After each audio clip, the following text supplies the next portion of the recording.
اور اے پیغمبر، ان لوگوں کے سامنے ان دو آدمیوں کی مثال پیش کرو جن میں سے ایک کو ہم نے انگوروں کے دو باغ دے رکھے تھے اور ان کو کھجور کے درختوں سے گھیرا ہوا تھا، اور ان دونوں باغوں کے درمیان کھیتی لگائی ہوئی تھی۔ دونوں باغ پورا پورا پھل دیتے تھے اور کوئی باغ پھل دینے میں کوئی کمی نہیں چھوڑتا تھا،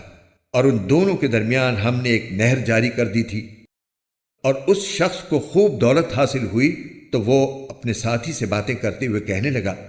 کہ میرا مال بھی تم سے زیادہ ہے اور میرا جتھا بھی تم سے زیادہ مضبوط ہے۔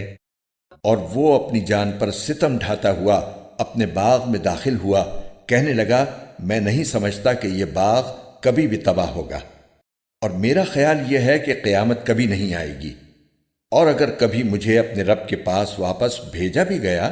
تب بھی مجھے یقین ہے کہ مجھے اس سے بھی اچھی جگہ ملے گی۔ اس کے ساتھی نے اس سے باتیں کرتے ہوئے کہا،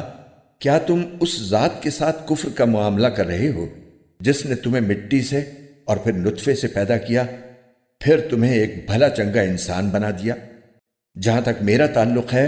میں تو یہ عقیدہ رکھتا ہوں کہ اللہ میرا پروردگار ہے اور میں اپنے پروردگار کے ساتھ کسی کو شریک نہیں مانتا۔